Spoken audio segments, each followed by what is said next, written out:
Thank you for attending this event. And let me ask you first, what is your favorite Epic Essential Oil scent and why? Okay, anyone from the audience? Breeze. Breeze. Why?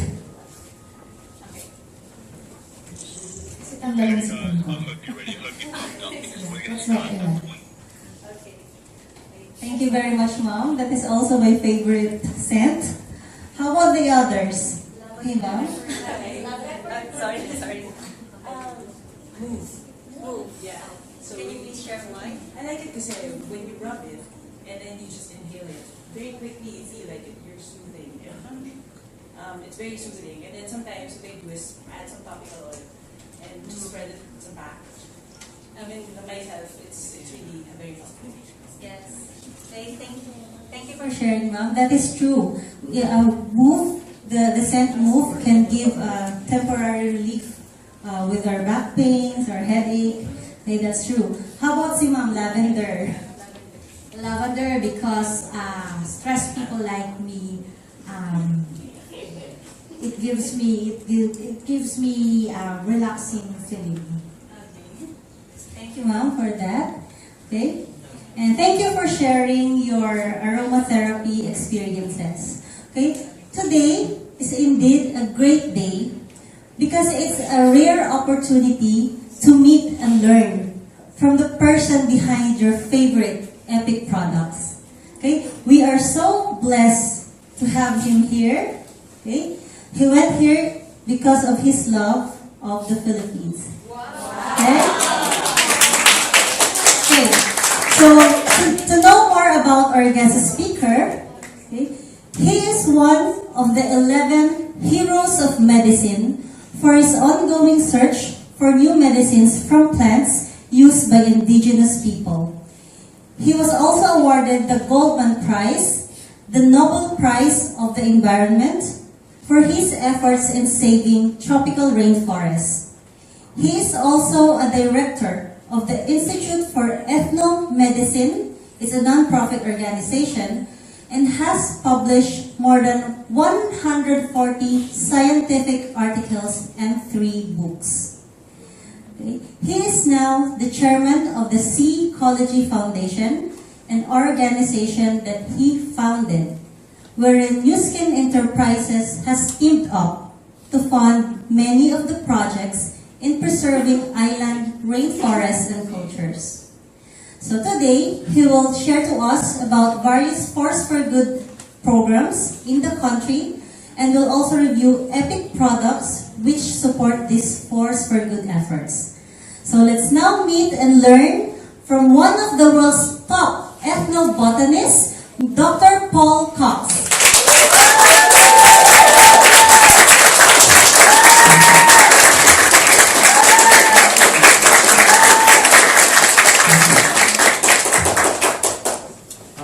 First of all, I apologize for being a bit late. My plane was delayed coming in from Taipei, and I took a 2-minute shower, but I didn't want to meet you until I had Avapui Moni in my hair. The other thing, I know you're all very busy people. I'm very grateful that you would take time from your schedule to be with me this evening. I hope that this will be a good time for you. I can tell you about some of the things about Epic. I want to tell you about me, about ethnobotany, and particularly I want to talk to you about the Force for Good. And again, I'm grateful you came. I have wanted to come to the Philippines for many, many years.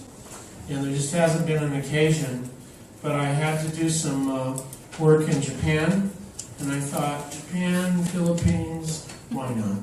So I called them and said, could I please just stop over? So I'm not being paid to be here. I bought my own air ticket. I just want to...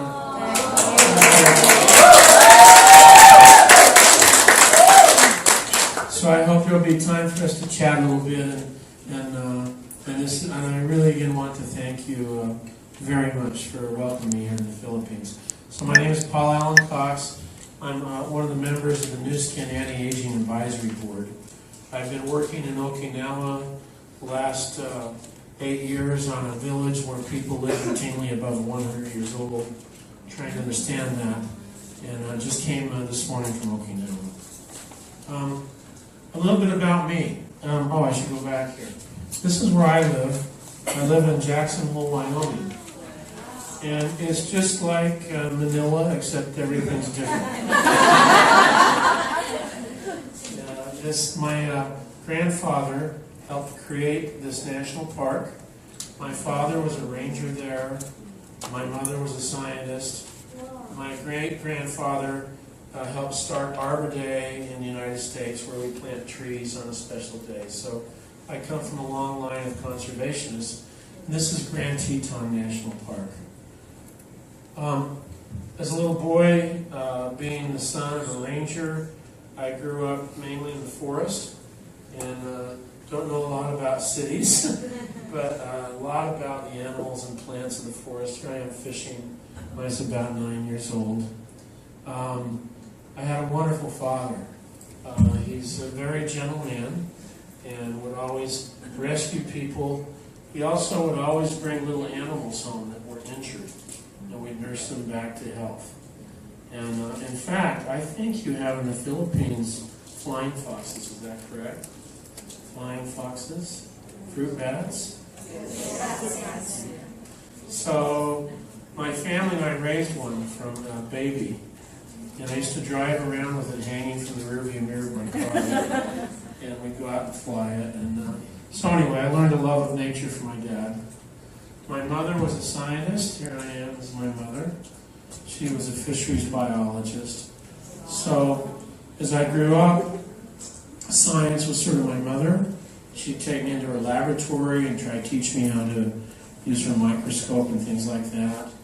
And my father was a ranger.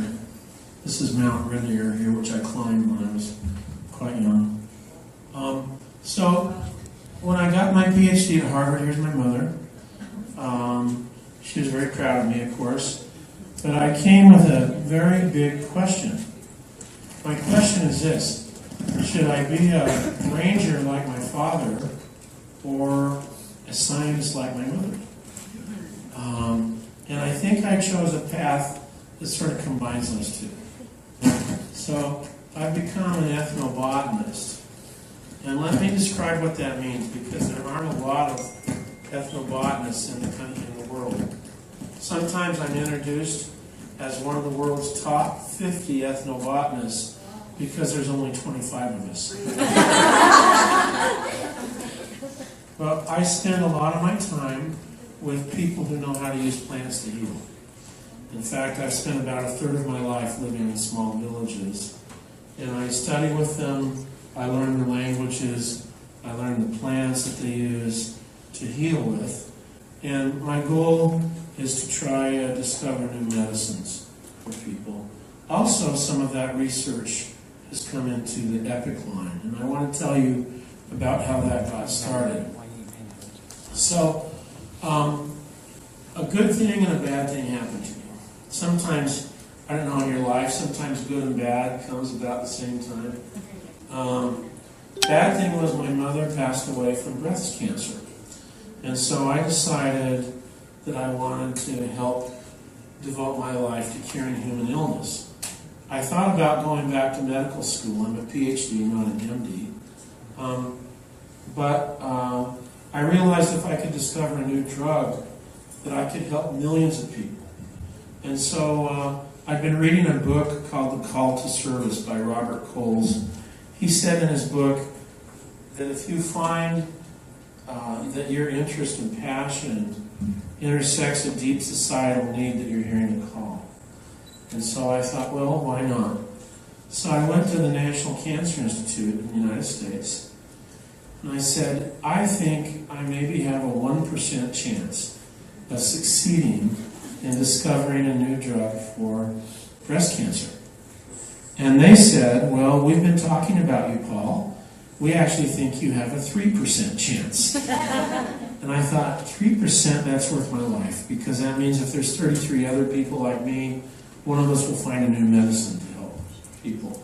So the good thing that happened was the United States president at that gave me a big pile of money to use on any research project I wanted to. So, together with my wife Barbara, we got out a map. We looked for the biggest rainforest we could find in the South Pacific, on the Samoan archipelago. We took our children for 1 year, and I just studied with the healers. So this is my family. We lived in this little hut here for 1 year. There's no electricity, no running water. We just sleep on these mats. I'm trying to get you that. There we go. Sleep on these mats. Oh, that doesn't work. Do we need to have this? Could I speak without it? Let's just try it then. Can you hear me if I talk like this? Yes. Okay, let's turn this off then. How do I turn this off? Let's just do that. Okay, thank you, sir. You've been very patient with me. So, okay, great. So, this is my wife, Barbara. And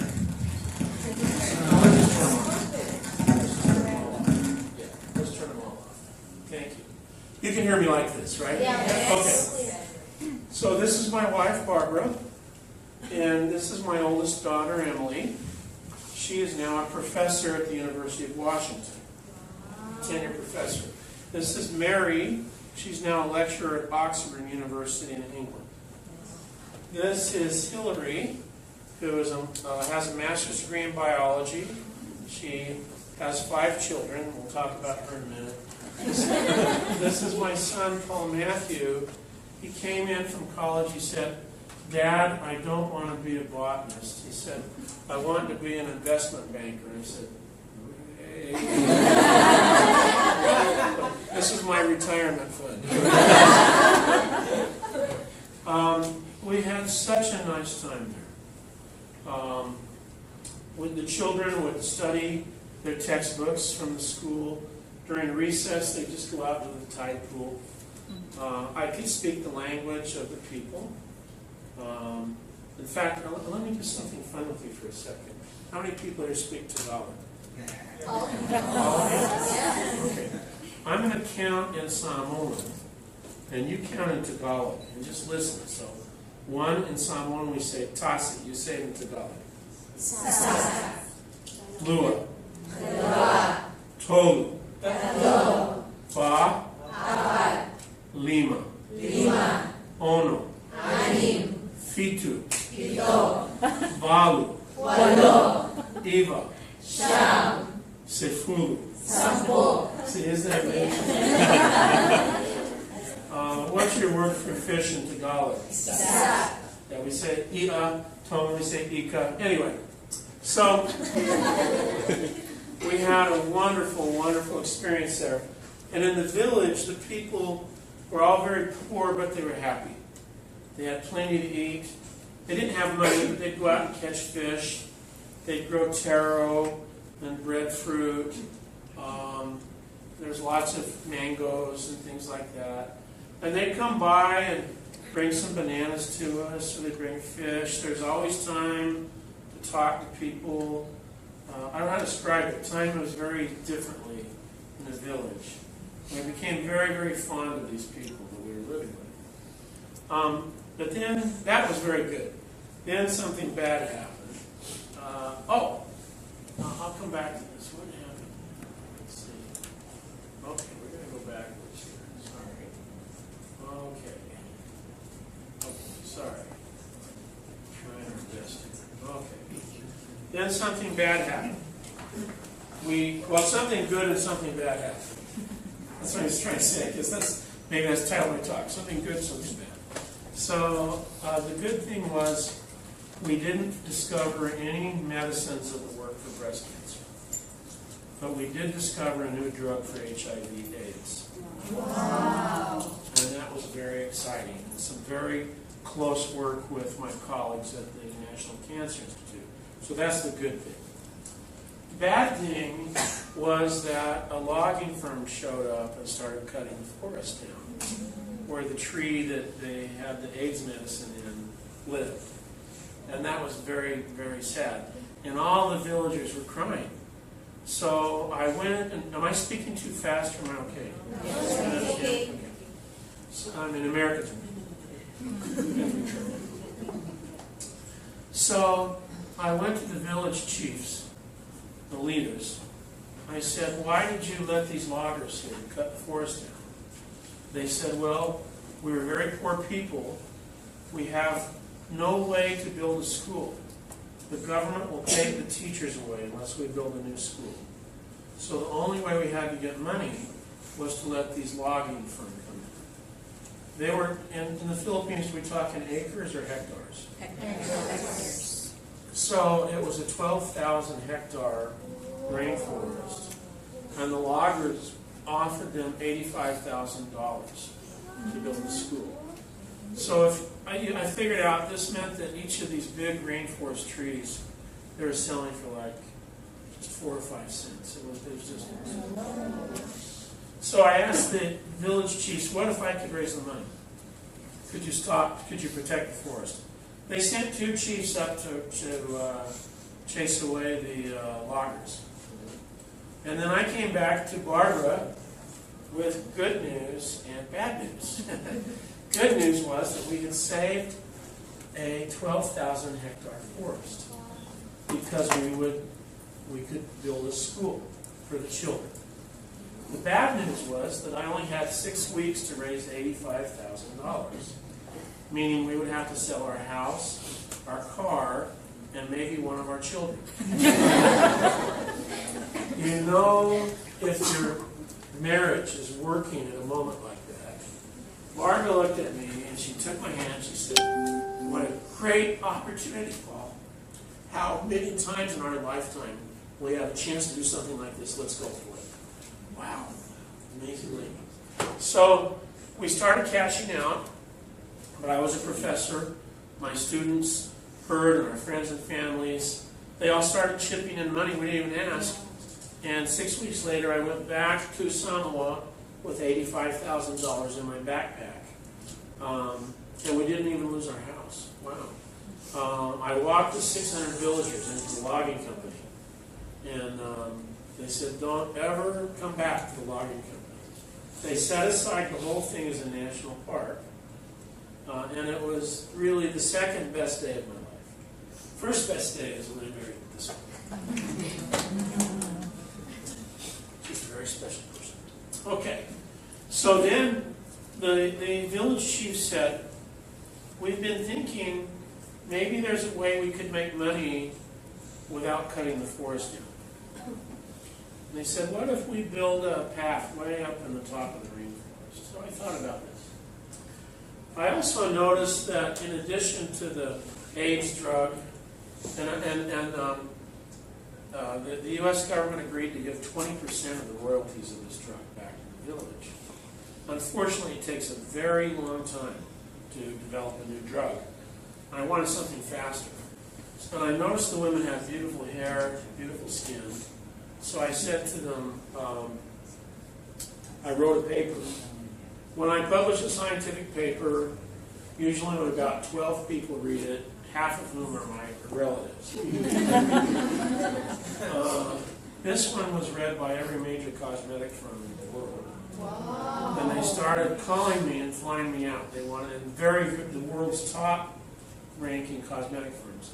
They wanted me to develop a line of products from rainforest plants.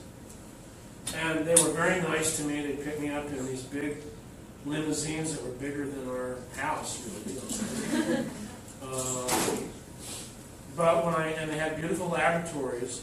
But when I asked them how much money could go back to help the villagers, they said, oh, we can't do that. Our lawyers won't let us do that. So I was very discouraged, and a friend saw me and said, why are you so discouraged? I said, well, these cosmetic firms seem to be as greedy as the pharmaceutical firms. He said, well, have you heard of Nu Skin? I said, well, I don't know very much about it. I heard the name. So within a week or two, I met 2 guys, one guy named Blake and the other guy named Steve.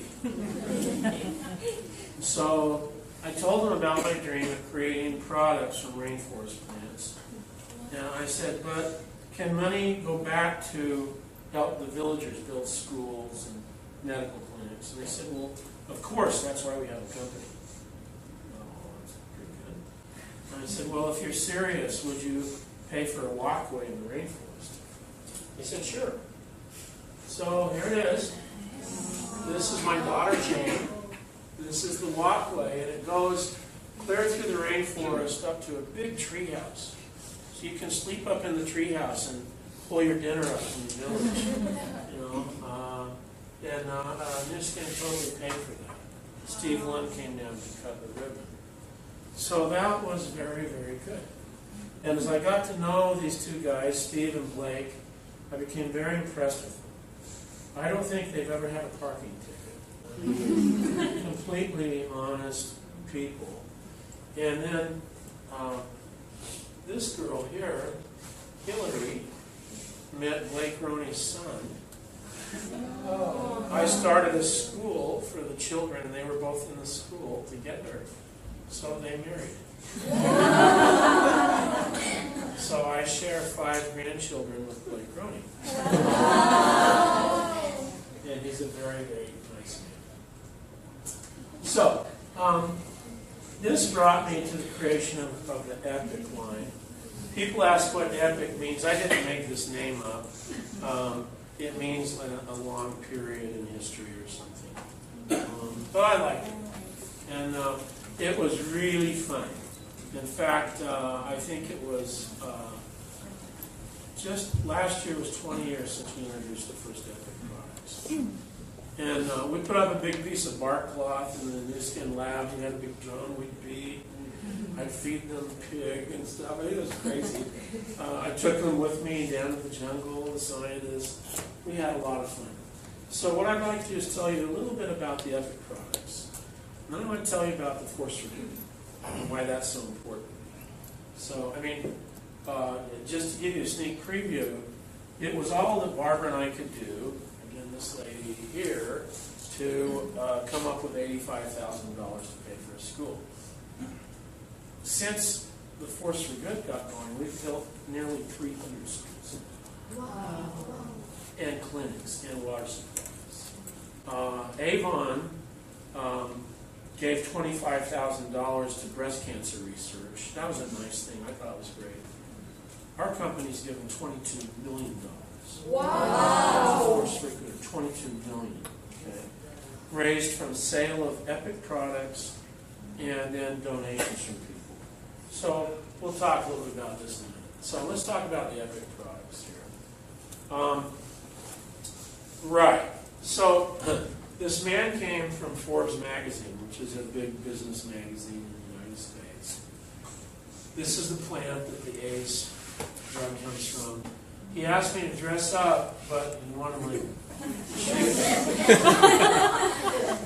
So I went back, and Barbara said, "How was your day?" I said, "Well, the man came to take my picture, but he made me take my shoes and socks off." And she said, "Oh, Paul, you have such ugly feet. That's not a good idea."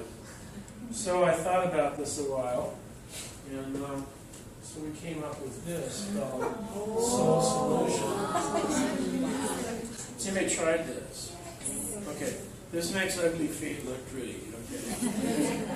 And then there's 2 companion products that I hope we can get in the Philippines.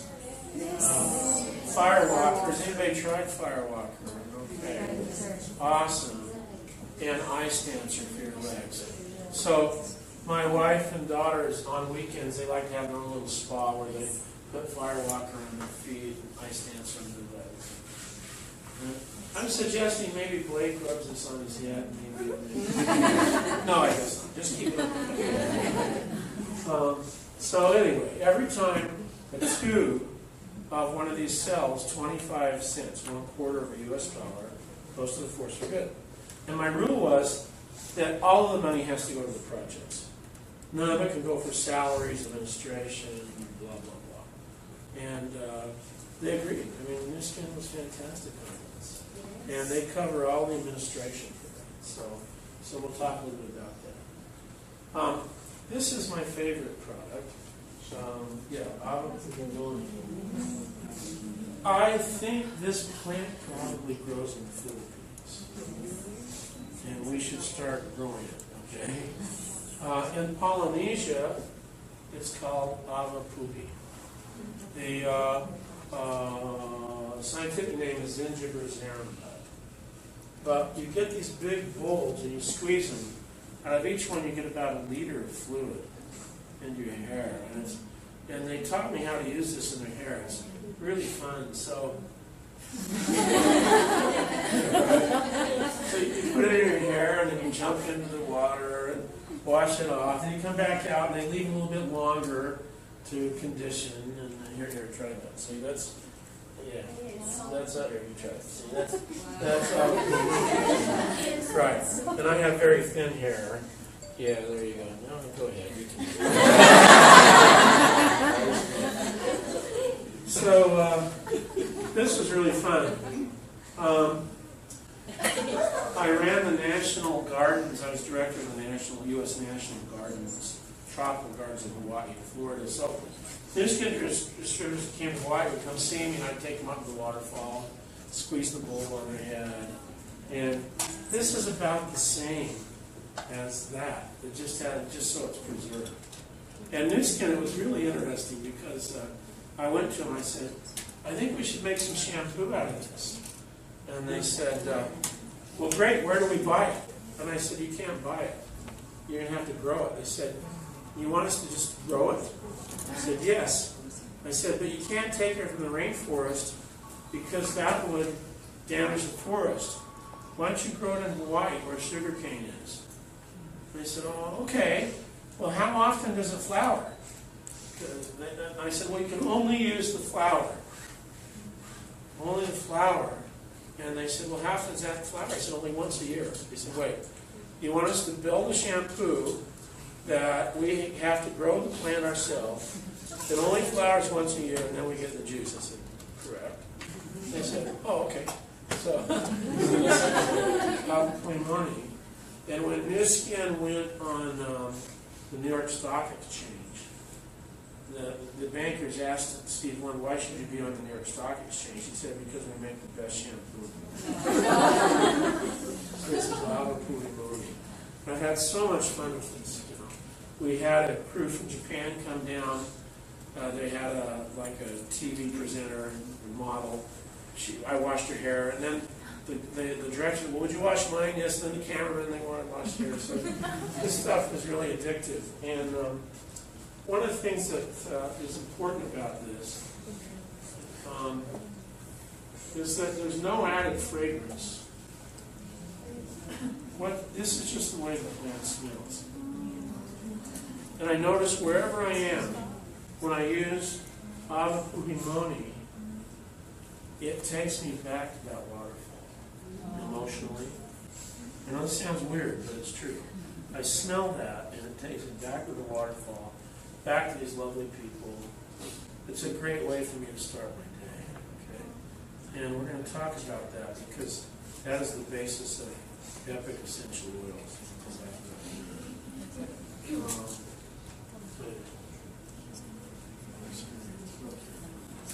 So we make shampoo and light conditioner. That's my favorite conditioner, and then for people who have dandruff, some dandruff stuff.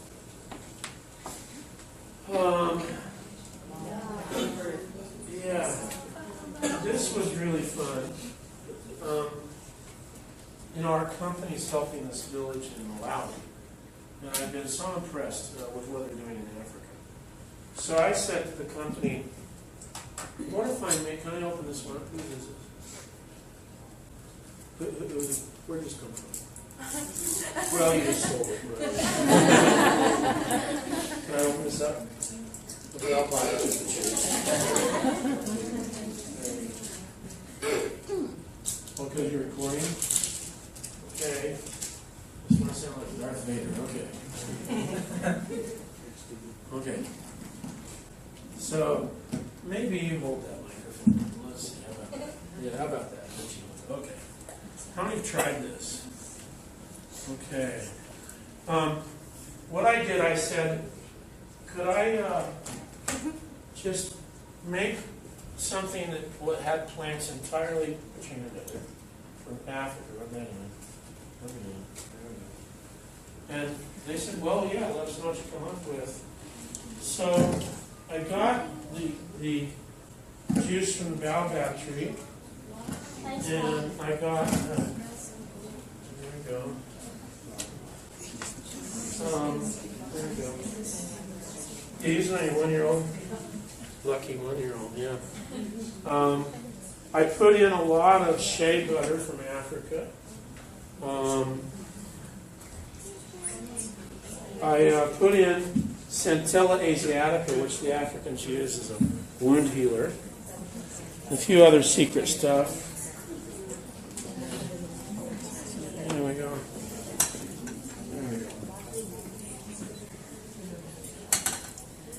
And we called it Epic Baobab Body Butter. The other thing is I asked them if every time we sold a bottle, if we could, okay, if we could plant a tree in Africa. And the company said yes. Let's try that. Give it a shot there, okay. There we go. Thank you. So we get a middle of that. Okay. Yeah. Okay.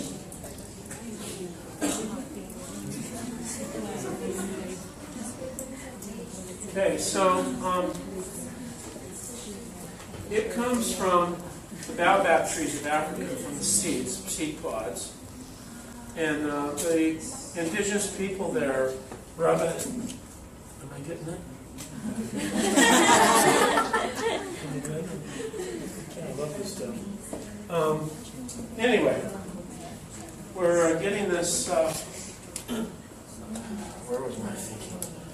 Every time one jar sells, we plant a tree in Africa. Wow. Every jar equals one tree. Wow. So somebody can sit in Norway or Tokyo or Provo, Utah, buy this, boom, a tree is planted in Africa. So now we've planted hundreds of thousands of trees. We've planted a forest in Africa. It's so cool.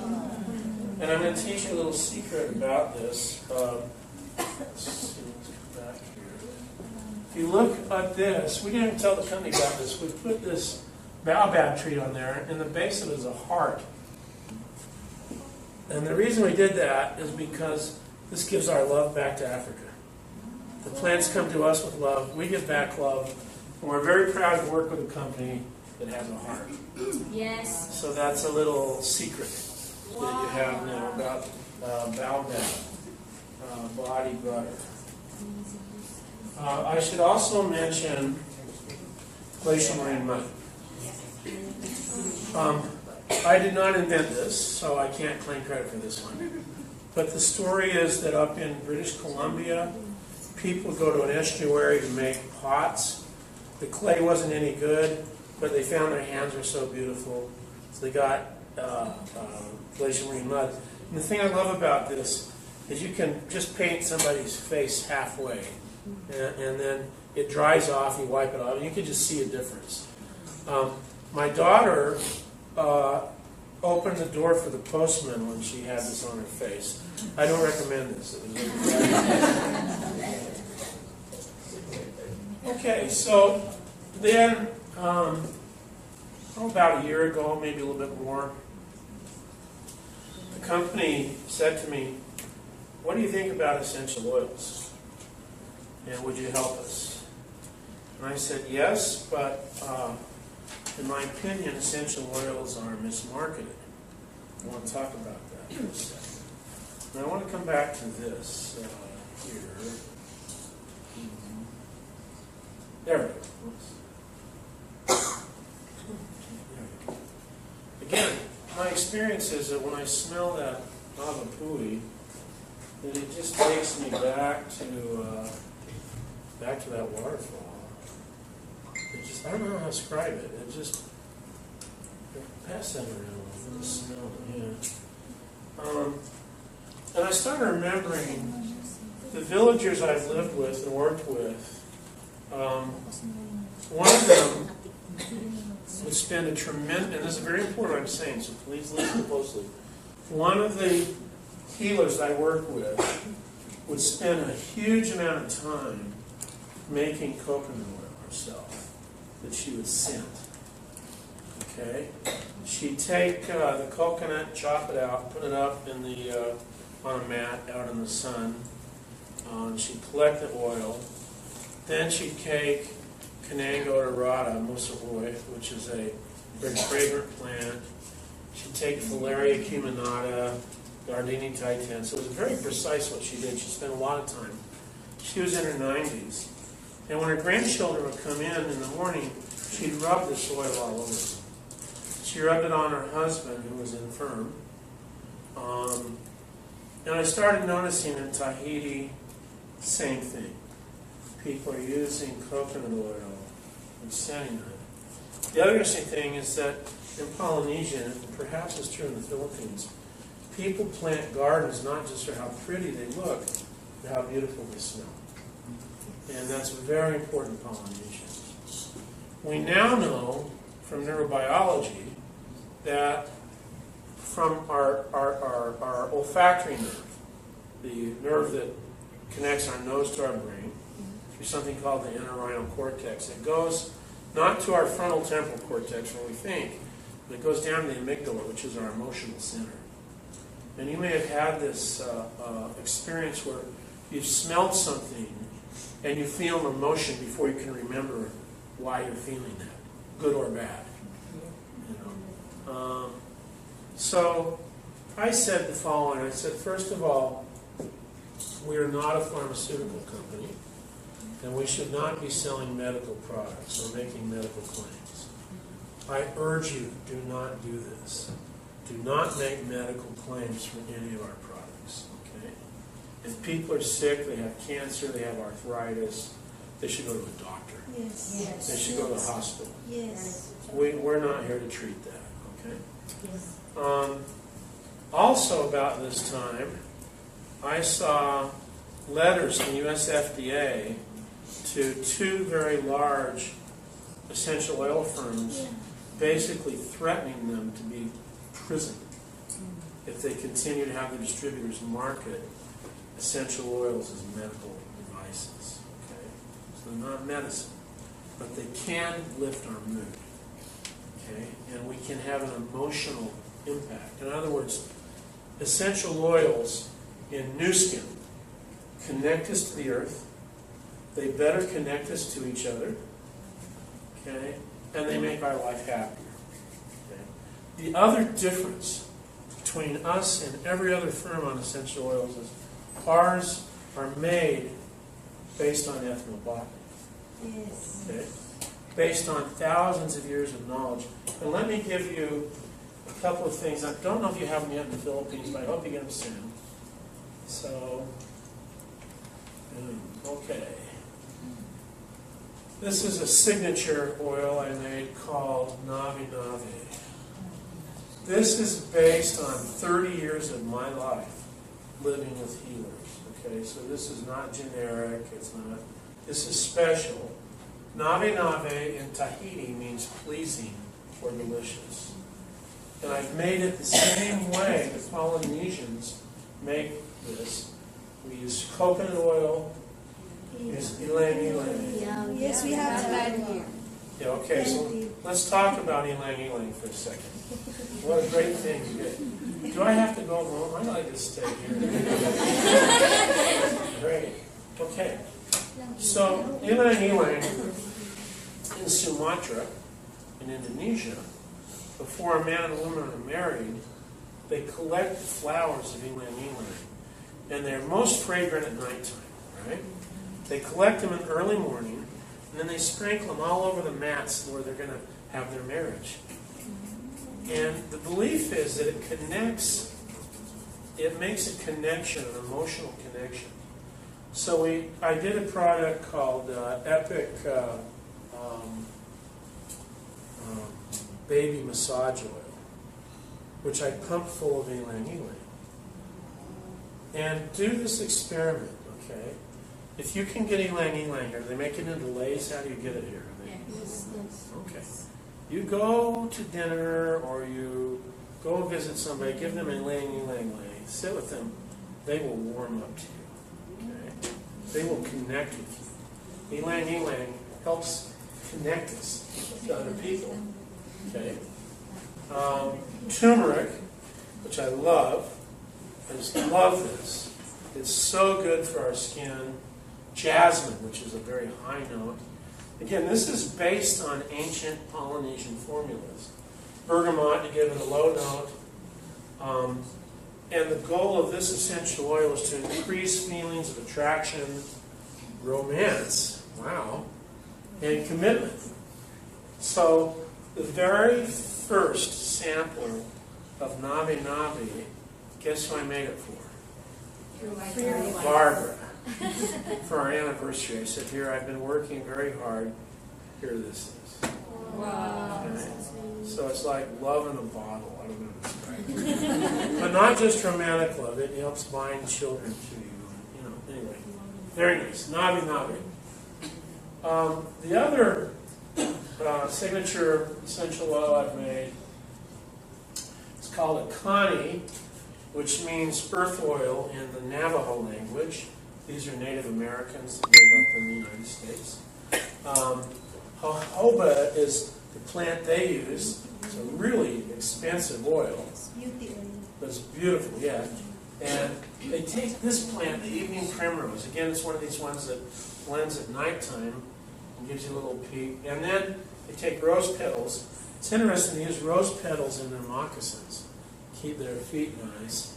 And then mullein, which you don't have in the Philippines, but they use it for their babies' bottoms if they're irritated. So this really, and juniper berries. So this, we say, calms troubled skin and imparts a sense of well-being. A Connie. And then this was really funny. I've been working for about the last 6 years in the Arabian Gulf, out in the desert. This is Casbah, which means fortress. Grapeseed, which they use. Sweet almond, which I love. Turmeric, see there again. Citronella. Lemongrass, you have this here, of course. And jasmine, which is the top note. And myrrh, which one of the gifts to the Christ child, right? From, again, these are all plants from northern Africa. And we say it's used to protect the skin during outdoor activities. Please remember, I never did tell you that it is a mosquito repellent. I would never say that. Okay? So I didn't say that. Okay. So anyway, on the oils, how do we differentiate them? There's other companies make fine oils. We're not particularly interested in competing with them. We definitely do not want to make any medical claims ever for these oils. So what do we say? We say a couple of things. First of all, we say they are based on ethnobotany, that we have looked at how people use these for thousands of years. And we use them the way the indigenous people use them. Secondly, we say they support the force for good.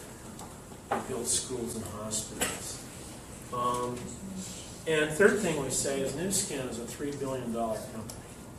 It's been here for 30 years. It's going to be here for a long time. And Nu Skin, I've got to tell you, when I asked for something from Nu Skin, what happened at Ava Puimoni? Where'd that end up at? Somebody have it back there? Do you have the Ava Puimoni? There it is. Yeah, they're trying to sneak out with it. I would too. There you go. Thanks. Yeah, I mean, again, I want you to think about a company that would agree to make a shampoo where you can't buy the plant, you have to produce it yourself, it only flowers once a year. Can you imagine how much money and effort that costs them? The company has a 6S quality system. I noticed on one of the products that they had misspelled the Latin name of a plant. I told the company they stopped all production, they pulled everything back and started over. So if people want cheap, why, there's Walter Martin, right? If they want the best, they come here. Okay? We don't make the cheapest, we make the best. We make the best shampoo, we make the best body butter, we do the best. Yes. Yes. Okay, and they're very, very committed to that. The New Skin has, I think, about 75 PhDs. So when I work with them as an ethnobotanist, I suggest plants, I suggest formulations. But there's a whole other team of cosmetic chemists who work on these products. And for technical questions concerning the oils, I'd like you to talk to them. But I'm very proud of these, and Barbara likes them too. So that brings us to Seacology. After Barbara agreed that we could sell our house to save the rainforest, we had other villages approach us. We only have one house. So we started a foundation called Seacology in 1992 so that we could basically tax shelter our own money. It's a charity, registered charity, and that of our friends. So about half of the Force for Good money, maybe not quite half, but close to half, comes to support Seacology projects. And as I said, we've built 289 schools, hospitals, and villages around the world. In return, the people have set aside 1.5 million acres of rainforest. I was sitting on a plane with a guy, and he said, "Oh, you're a conservation?" I said, "Yes." He said, "Well, aren't you melting the glaciers by flying the airplane, sitting in this airplane?" I said, "Well, I've set aside 1.5 million acres of rainforest that more than offsets my carbon impact. What have you done?" So here's where all the Seacology projects are. And we make the Seacology projects on islands. Because I felt islands are the most precious and most endangered ecosystems. Okay. What else do I want to say? What I want to say is, let's everybody stand up for a second. Okay, you've been sitting let's just sort of stand up. Stretch a little bit. Okay. Let's do this. Lean over to the guy next to you. Rub his shoulders a little bit. Okay. Okay, let's turn around. Do the same thing. Okay. There we go. Yeah. Oh, that's great. Yeah. Okay. Okay.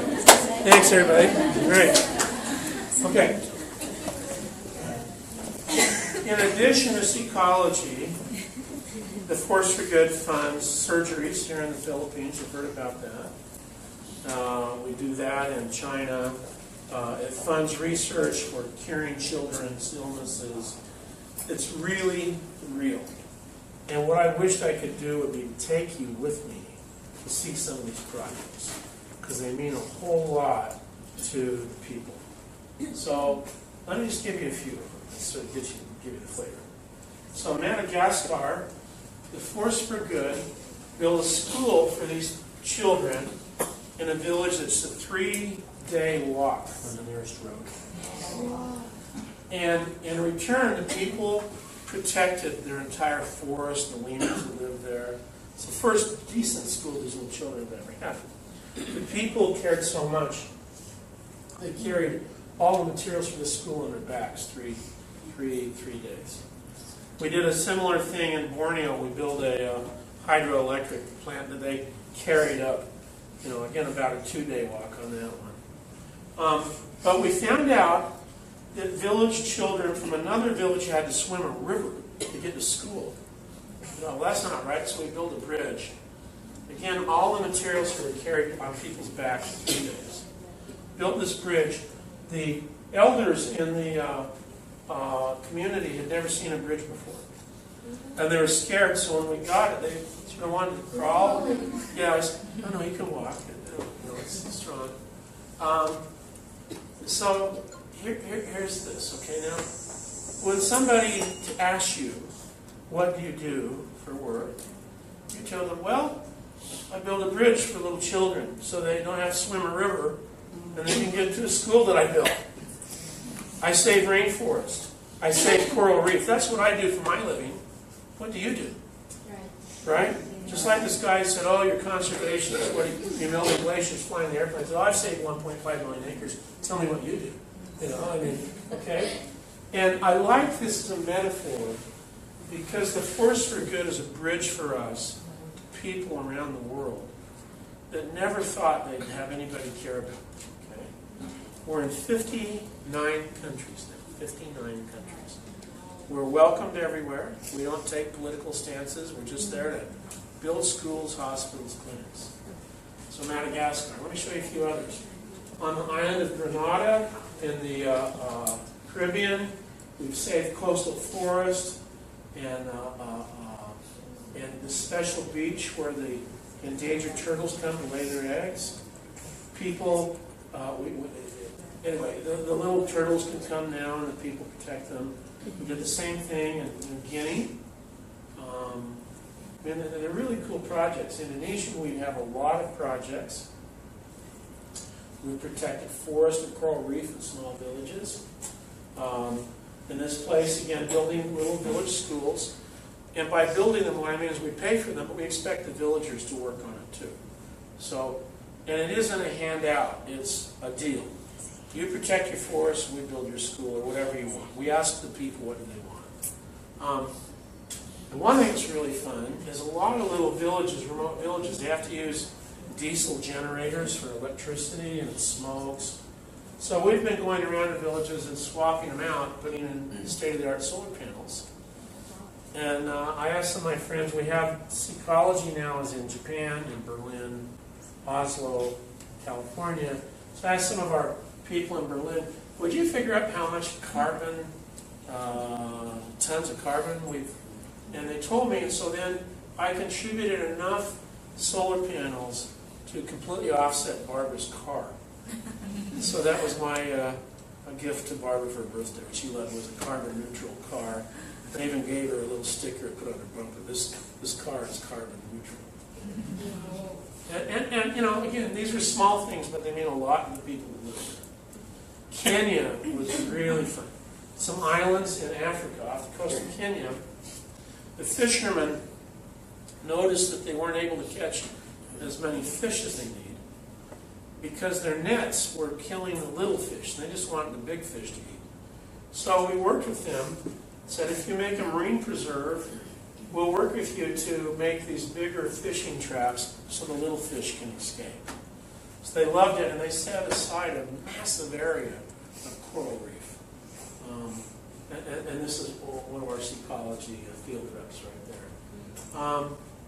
Palau, we've saved mangrove forest, beautiful areas, build a boardwalk here, and again, the people protect forest. In fact, one thing I got to tell you about Sri Lanka, we built a project in Sri Lanka which was protected mangrove forests, and what we found out is there were a lot of impoverished women. They had a war there, a lot of widows, so they're hanging out down in the mangrove areas. And so we built a women's center so the women could weave, sell their handicrafts, make jam, and they loved it, and the president saw that of Sri Lanka. And he contacted us, he said, how'd you like to do that for the whole country? Wow. So we made a deal with Sri Lanka that they would protect all of their mangrove forests in the entire country. And in return, we provided microloans for 15,000 women in the coastal areas. So I went down a few months ago to Sri Lanka to meet with the president, meet with Parliament to set that up. And what was cool is Sri Lanka asked their military to be in charge of the conservation. So they have their sailors out there planting mangrove seeds. And nobody messes with mangroves now, because if you do it on the inland side, the coastal women are going to get you.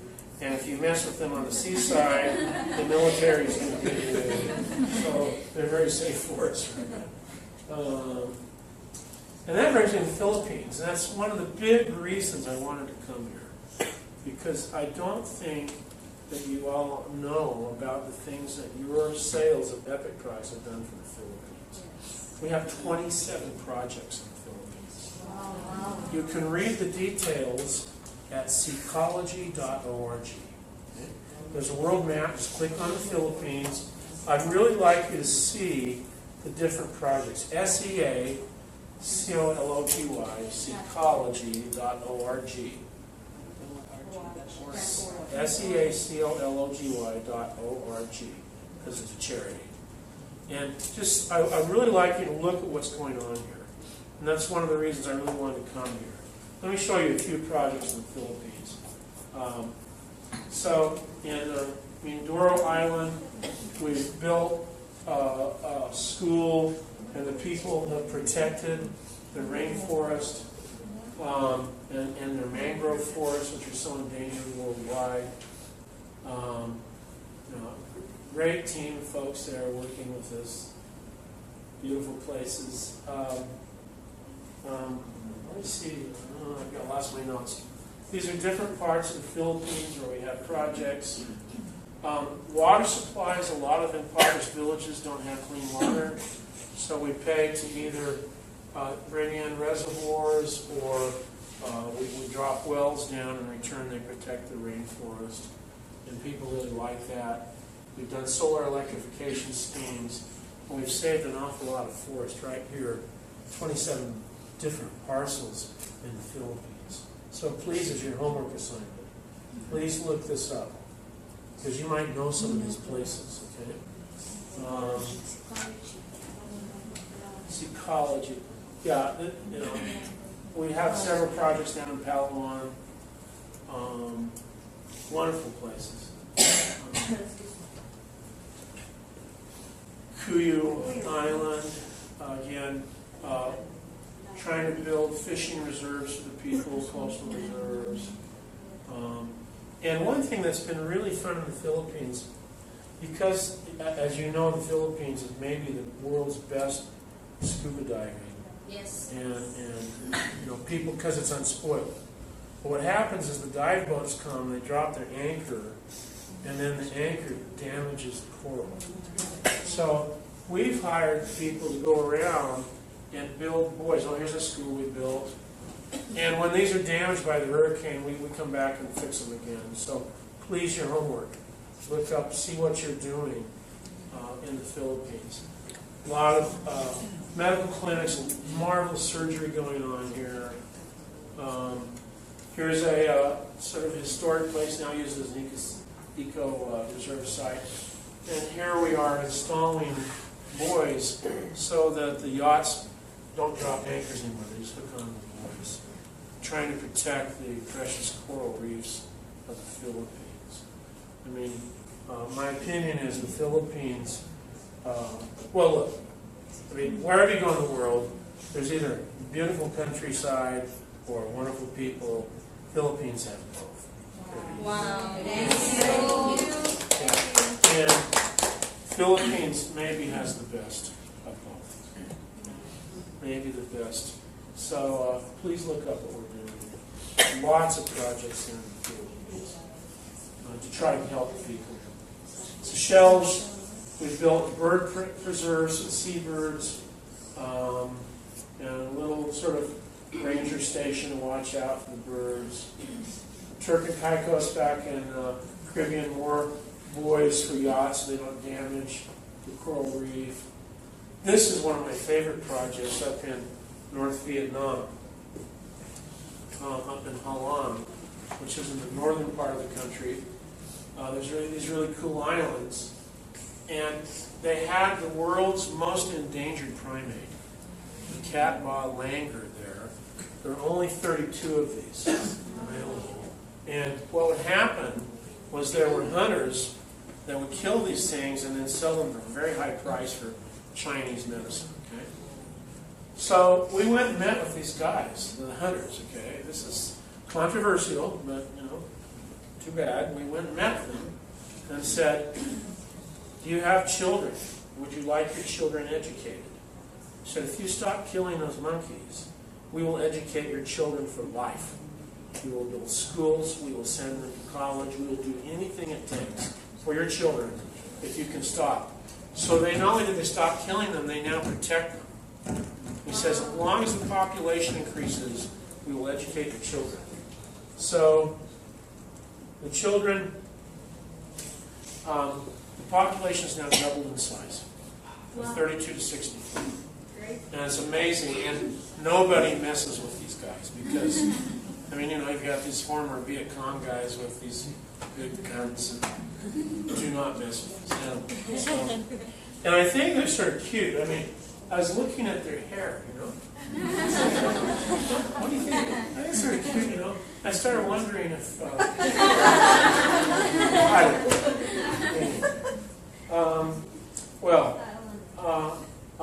I think I want to stop about here and give you some time to questions, but let me just sort of reiterate what I said here. First of all, I'm here because of the Force for Good.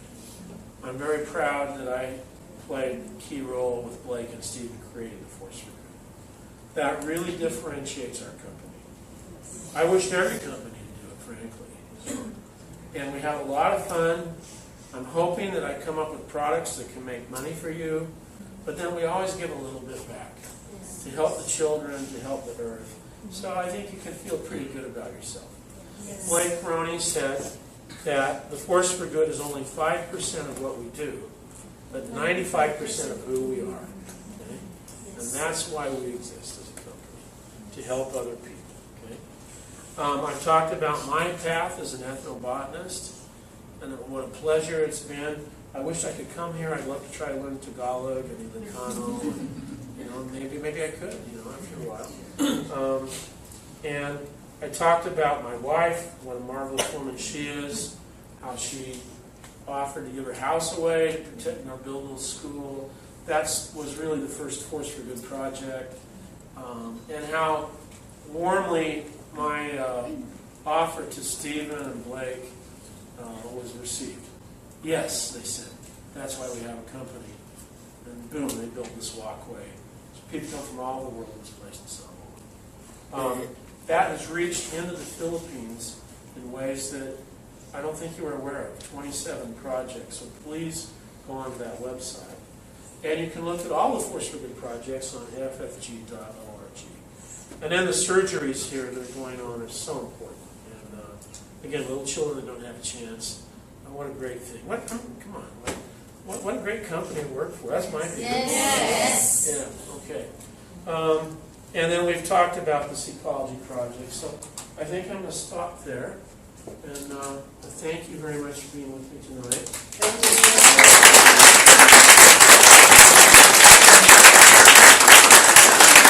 Thank you very much, Dr. Paul Cox. And if there's questions, I can take time. Okay, so if you have any questions for Dr. Paul Cox, please raise it now. Okay, sir. Thank you. Please tell me your name. My name is also Paul.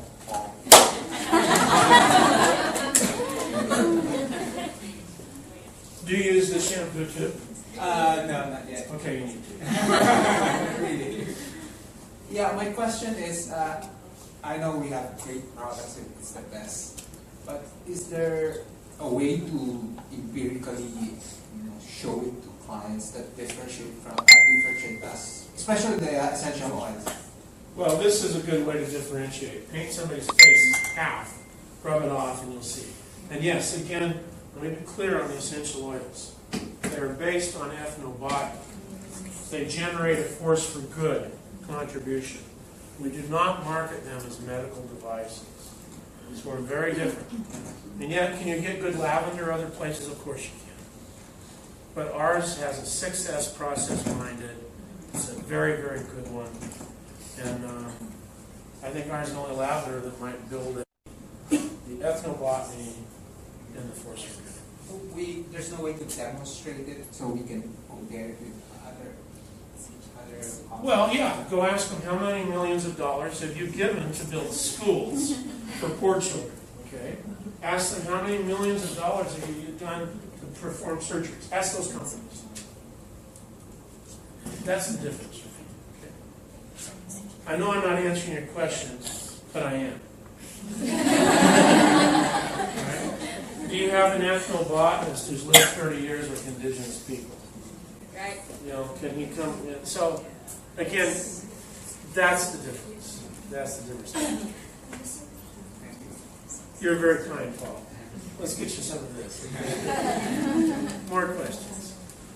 Okay, thank you. Yes. For your second question. And your name, please. Michelle. Hi, Paul. What's your last name, Michelle? H-U-N-G, home. Thank you. Yeah. So I'm just curious because I noticed that our essential oil, compared to outside the market, even the premium brand, it's like our price is double the price. So, and we say that our essential oil is pure clinical grade. Is it correct? We're Yes. not just pure grade, but clinical. So, can you expound on that? No, we don't make clinical claims for ourselves. No, I mean clinical grade. No, it's not. We don't make We just say clinical it's pure grade. We say that it's backed by a $3 billion company that has 75 PhDs, the best laboratories in the world, and a 6S system. Wow. Okay. So what? I got my PhD from Harvard University. Yeah. So what do you say when people just say it's just the same with other lavenders, right? Because lavender is lavender. Does their So what lavender, makes our does their lavender build schools? Does it build hospitals? Have they donated $22 million? Do they have a 6S system overseen by 75 PhDs? In other words, the risk of taking a new skin product is very, very low. We're not going to release anything unless we're satisfied that it's helpful to people and that it's of high quality. If you work with a startup company, well, maybe it's good. You know, there's a lot of companies where you can get very good lavender. I've actually, for my lavender the brand, research, let's say, what do you think of like YLM? yeah, I don't want to talk about specific brands. That's the thing, we don't do that in this, and we don't try criticize. Not really because I'm just curious of what they do and how I mean, it's how do we differentiate in terms What of I've done not with just- lavender is I went to Provence in France. I spent time in the lavender fields. I've watched steam distillation of French lavender. I've sat with the people that use it in France. I've done all the historical records on how it's used. Okay? There actually are 2 species of lavender, only one of which is accepted for use in France. So I'm very confident that if you or one of your customers buys a bottle of our lavender, then they're getting a product that is extraordinary. We only use vendors for the lavender or any of the other essential oils that we have a long-term relationship for, and that they provide us super quality. And we are always looking very carefully through our 6S process at sourcing. So it's a very different. Do other companies have good lavender? Sure they do. And I love lavender as much as anybody, but did they go to Provence like I did? Did they walk in the lavender groves? Did they meet with the steam distillation people? Did they talk to the French people about it? You know, I don't know. Maybe they did, maybe they didn't. I do, and our team does. I know that sounds like an aggressive answer, and I don't want to be that way. I just want to say that if you buy any product from Nu Skin, you've got a very strong reason to believe that it's going to be a quality product. That's basically it. But come back. You know, I mean, this is a dialogue. I like this. No, but essentially, when people want to see demonstration, because words are just words, I understand, I believe you, 100% believe in Nu Skin product. However, I just noticed we have the best, for me, I think we have the best essential oil. It's just that when you see the other company, the way they do it, like, I want to have like competitive edge aside from that we contribute, we do school and all. But in terms of ingredients, like how do we differentiate our, let's say... Well, I'd say we don't, actually. You can buy good lavender. Quote me on this. Dr. Paul Cox, Harvard PhD, said you can buy good lavender from other companies. Okay? And I'm also refused to criticize those companies. I will say one thing. Steve Lund and Blake Roney, to my knowledge, have never even had a parking ticket. Okay? They've never got a letter from the FDA. Okay? They've never had the FDA threaten them with going to prison because they're making medical claims. Okay? And I don't want to comment about any other company. I just say do a little research. Okay? So, do we differentiate the ingredient?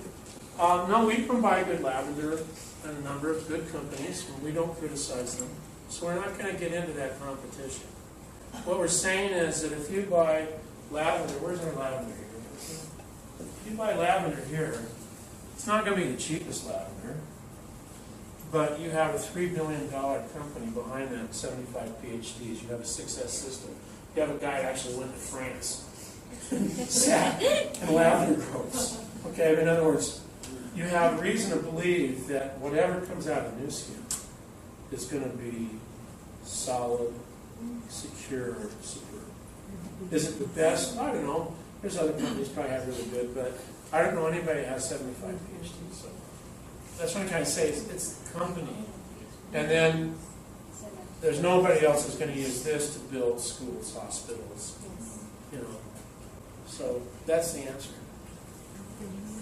Okay, thank No, you. but you're very kind to ask these questions. 'Cause I know many other people have them too. So thank you. Yeah, okay, Your thank kindness you. in asking these Yeah. questions. That's super, yeah. And these may not be the answers you want to hear, but they're the truth, okay? Thank you, Miss Michelle. Thank you. Hi, Dr. Paul.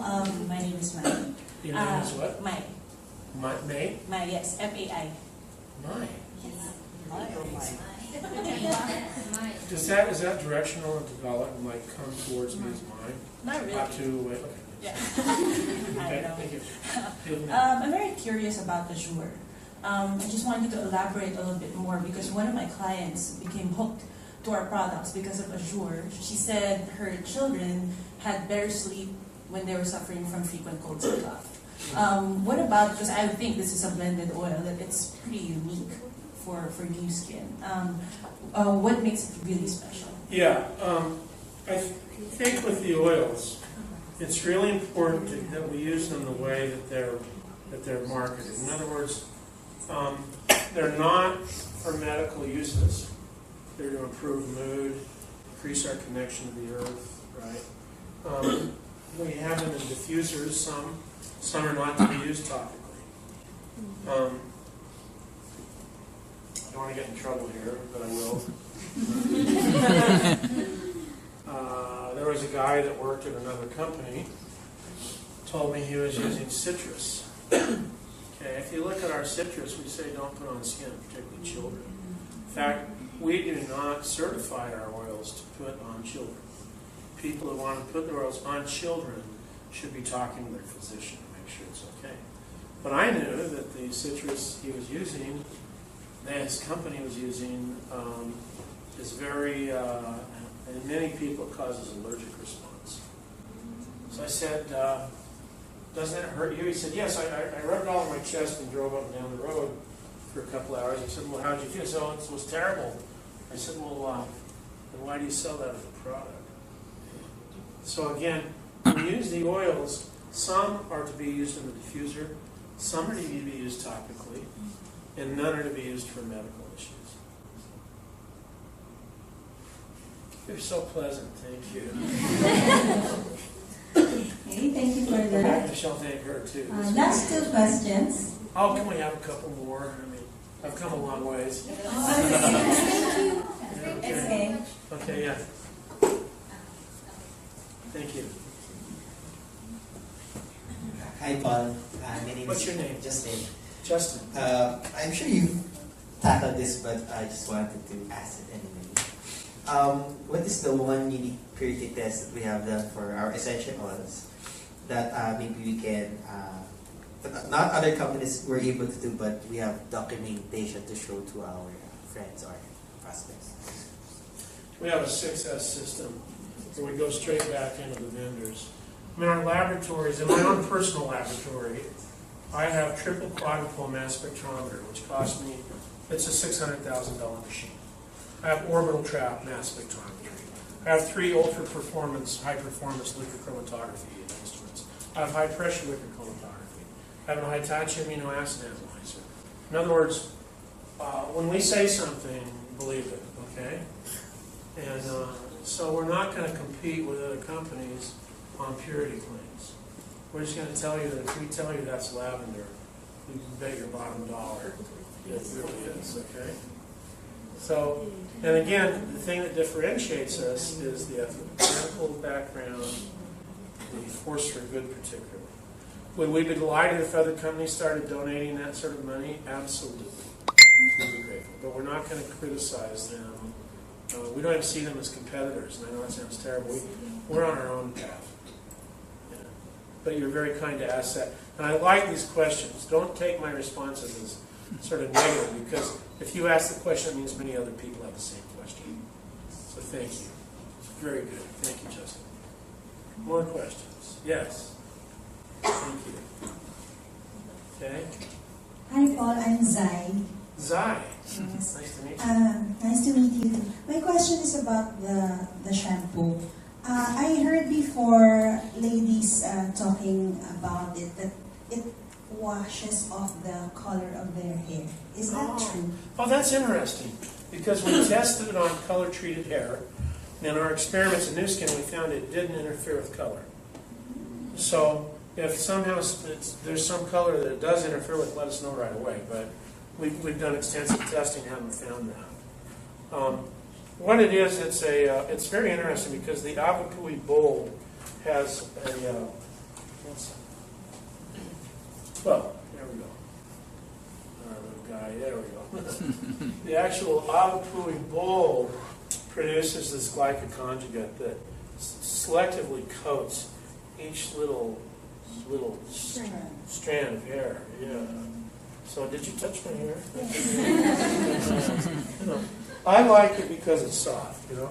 And I carry this with me because I just can't stand hotel shampoos. You know?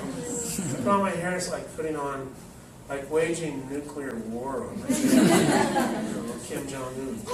You know. In fact, I was thinking of sending this to both him and Trump. Maybe they both have bad hair days. Maybe if we gave them Avapui Mori, they'd all calm down. You know. So how about that? World peace through Avapui Mori. Heard it here first. Yeah. So I don't know if I answered your question, but let me know about this, okay? Because I really do want to know. But in our test at New Skin, we found it safe for dye hair. So, I mean, maybe it's henna or something that's water soluble. I don't know what they're doing there. Okay, more questions? Yeah. Hi, my name is Chi. Chi, nice to see you. My question is, I heard on one of your YouTube interviews that we test for the oil's purities in terms of parts per billion. Yes. Is that correct? My triple quadruple mass spectrometer will measure parts per billion. What does that mean? It's trillion. Parts per billion. What does parts per trillion look like? I mean, is it one drop in how many? Well, it's an interesting question. Or how can we explain that? Well, they're pretty pure. That's what I would say. So I mean, the trick is, with New Skin, that's part of the success process. We spend a lot of time on sourcing. And let me talk about that as sourcing. Because we don't just go on the market and buy whatever's coming around. We will find a firm that we go and talk to about and sit with them and say, here's what we expect, here's how we work, here's our ethics. And they have to buy onto us. And if they do, then we're with them forever.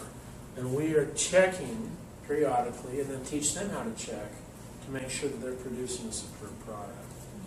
So we're not just... and this is tricky right now in essential oils. I mean, did you know a barrel of frankincense oil, like a 55-gallon drum, would be worth about $300,000? I mean, there's a lot of, how can I say it? There's temptation maybe for people to adulterate. And we will select very carefully. We spend our time up front working with firms, trying to select the right vendor. And we have a lot of power when we do that because they know we're a $3 billion company. They know we've been here 30 years. In other words, if I come to you as a vendor and say, hey, I really want you to give me some really great Canango Dorada, Ylang, you have to think about that a long time because you think, wait, these guys are $3 billion, they've been here 30 years. If I do it right, a good job, they'll be with me for 30 more years. So we are very careful in how we we push way back to the vendors on quality control. And then we have our own team. And by the way, there's 75 PhDs looking over their shoulder.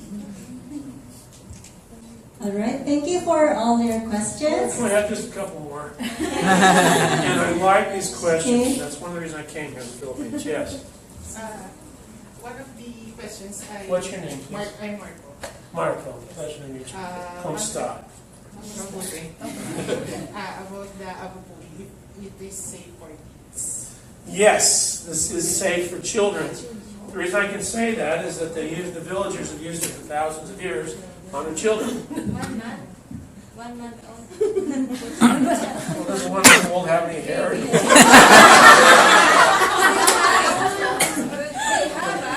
Actually, though, for children, we have a better product. It's not in this market, but I hope we can get it. It's called Hibiscus Baby Wash. Well, come up to Utah and convention and bring it back, because I made it out of a special species of hibiscus so it doesn't hurt baby's eyes. See, my vision is bath time for baby should be happy time. Should be happy time for daddy bathing baby or mommy bathing baby. It should bond each other. So hibiscus baby wash. Maybe we'll try it and get that down. So I wouldn't want to get this in baby's eyes. Okay. So probably 1 month. Older children know how to shower and bathe. Yeah, sure. More questions. Your name, please. Hi, I'm Mildred. I just want to ask with regards to the expiry date or best before, since all these products are all natural and based on plants. So I love your question. The reason is, look, the best thing you could do if you really want the benefits of this would be to grow your own avapui. You know? Seriously, I mean, that's the best way right there. And, why not? Get some, grow it, if you're in an apartment, put it in a pot, that's the best way. Our issue is, when we make a product, we have to make sure whether it's shipped to Norway or South Africa, that it can sit on a shelf and you get it and it's just like as fresh as possible. Okay? That's why the expiry dates are important. Please don't use products past the expiry date. And if you buy something from Nu Skin and it shows that it's past the expiry date, just call the company up and they'll refund it instantly and give you a new one. Okay? Yeah, So, I'd just like to make a follow-up question with Thank you. the expiration date. I mean, for the oils, if it's expired, is it okay to use? I would prefer you not to use things with expired expiration dates. The oils start getting saturated bonds as they get older. And we can't guarantee the performance of the product beyond the expiration date. But it's not harmful or hazardous, right? Even if you still use it. I'd want to do experiments on it to find out. I mean, I can't say because we haven't spent a lot of research checking out safety of expired products. Okay? But if you ever order something from the company and it comes and the expiry date's over, you just call them up and they'll replace it like that. That's another marvelous thing about our company is 100% refund. Okay? I have a follow-up. Follow-up question.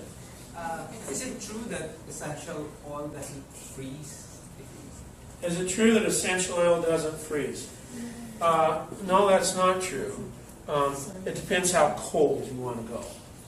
Everything will eventually freeze if you get it cold enough. Okay? But in Samoa, where I was studying how people make fragrant coconut oil. I'm going to tell you a little story about this, okay? But anyway, I was in a village where people had never seen ice. And I talked to some of the older people about ice. And try to convince somebody about ice if they've never seen it. You say, what is it? I say, well, it's water, but it's solid. Oh. If you drop it, it shatters. Oh. Well, how cold is it? Is it cold like an evening breeze? No, it's much colder. No, so, yeah, but, no, I don't want to get in. Remember, my major work is discovering new pharmaceuticals. And of course, I'm very interested in the way Polynesians and others use these oils. And I think I better stop there because I just don't want to get into medical ground. But these are smart people, very, very smart people. One more question, please. You've been so kind, but I just like to know. Yeah, please. Hi, my name is Anne.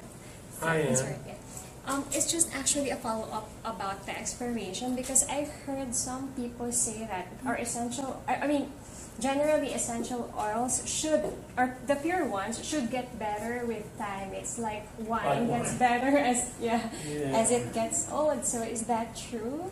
Yeah, Because we noticed there is actually an expiration date in our Epic essential oils. So. we know that. Yeah, I mean, this is good for me to hear too. Okay, I mean, you're teaching me.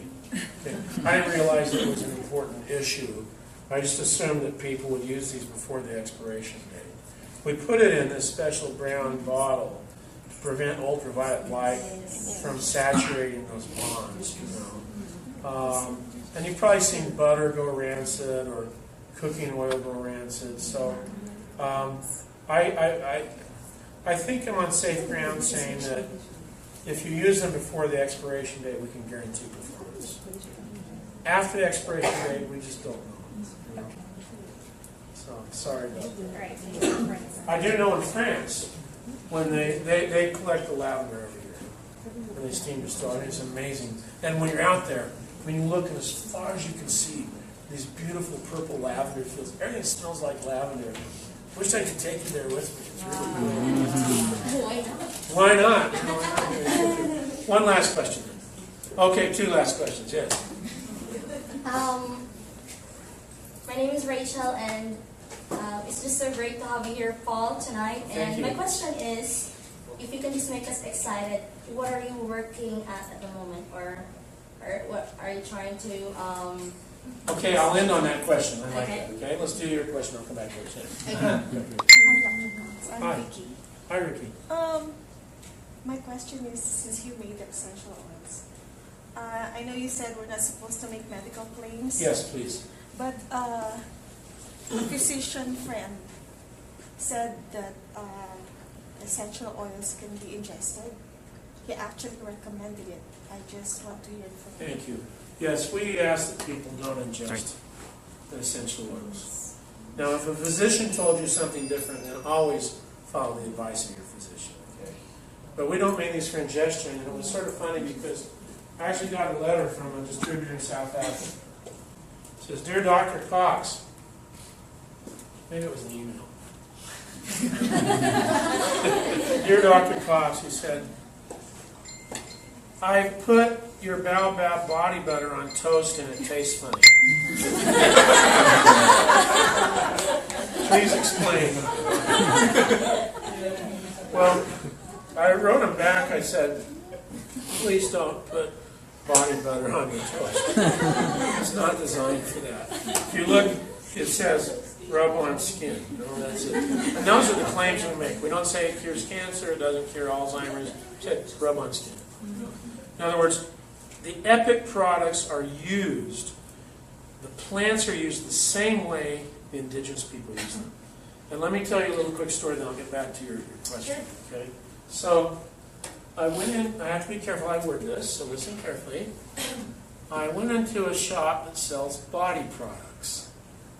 And I bought their banana hair balm. I put it in my backpack, I was flying to Samoa, I went out on the remote island, went to the healer, and I showed her this. She opened it up, she says, "It smells like bananas." I said, "Yes, it does." She said, "What do you do with it? Do you eat it?" I said, "No, we rub it in our hair." And she looked at me like, "Really?" And then she started laughing and laughing and laughing. And her grandchildren ran in, "So what's wrong, Grandma?" She said, "These white people put bananas in their hair." And then they started laughing. And then word spread around the village. I mean, for a day or two, people said, turns out there is not an indigenous culture on planet Earth that puts bananas in there. Indigenous people tell me if you do this, that your head may be bit by a monkey. So I went back to this little shop that makes body products, and I said, "Why do you put bananas in your hair balm?" And they said, well, because it's a plant, banana's a plant. I said, yes, as a PhD, I certified that bananas. I said, but why else? And they said, would you please leave? I said, of course. So there's lots of companies out there that make products with plants. We use plants in EPIC the way that indigenous people have used them for thousands of years. So this is the powerful combination. We have thousands of years of knowledge that indigenous people have been using these plants, and then we combine it with modern cutting-edge science, and that's the EPIC product. Great. So that's what's fun. Now, you've been asking me what I'm working on now. And I'm on the anti-aging board of New Skin. I'm working very much on aging, trying to figure out how to slow aging down. And I've been working with a tribe of people in a remote part of Okinawa. The people routinely live to 100, 105, 107, 111. Amazing people. I was just with them yesterday. In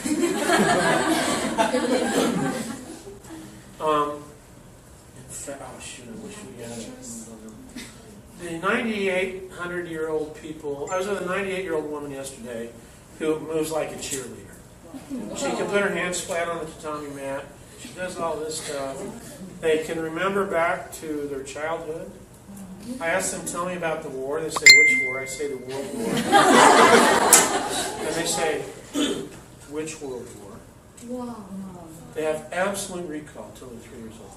So yesterday, maybe I can find a picture on my computer. No, 2 days ago, I was sitting with 4 ladies, and they were in their mid-80s. I said, do you have Alzheimer's disease in the village? They said, what's that? And I explained cognitive loss associated with progressive dementia. Oh, it sounds terrible. No, we don't have that. I said, well, in America, about people your age, about half of them get Alzheimer's disease. Oh, it's so terrible. As far as I can tell, they don't have Alzheimer's, they don't have ALS. I've looked at their diet, and I've come up with an amazing, amazing discovery about their diet. It's their diet. They're eating seaweeds. They eat 15 species of seaweeds. Probably some people in the Philippines do that, I expect, but they're very good at this. They get most of their caloric intake not from rice, but from tofu. They eat other plants, and these plants are extremely rich in the amino acid L-serine. So you can go onto YouTube. I have a little lecture there about Alzheimer's you can find. But I'm very hopeful. I've been working with New Skin, hoping we can get a product out that really has sort of what I want to call natural age lock. You know, Wow. that'd be cool. So that's what I'm working on right now. Yes. Yes, please. My name is Violeta Africa. I have 2 daughters with New Skin. They just invited me to this. Well, thank you. Yeah. Thank you. We come from the University of the Philippines in Los Baños. We have the ASEAN Center for Biodiversity. Excellent. We have the International Rice Research Institute. Yes. And IPB, Institute of Plant Breeding. That's very famous. Yeah, they have several varieties of hibiscus. I don't know how to say this, but you might want to visit Los Baños. I'd love to. Los Baños is one of the most famous botanical research institutions in the world. I think it has a Philippine Reserve Forest. Yes, it's So fantastic. there might be several plants there you can work with or discover something. No, I'm very.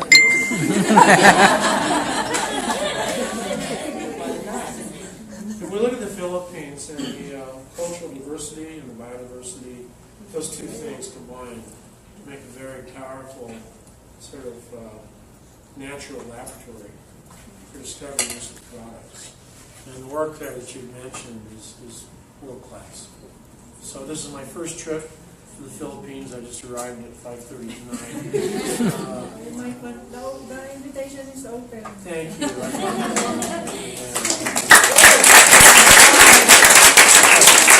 We'll stop there. Thank you again, everybody, for being with me. Thank you. Thank you. Once again, let's give a warm applause for Dr. Paul Cox. Thank you.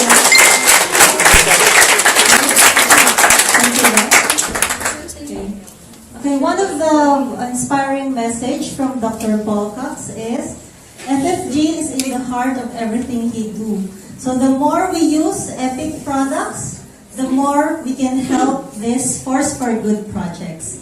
So we hope all of you enjoy this night with Dr. Cox and continue being a force for good. Thank you so much.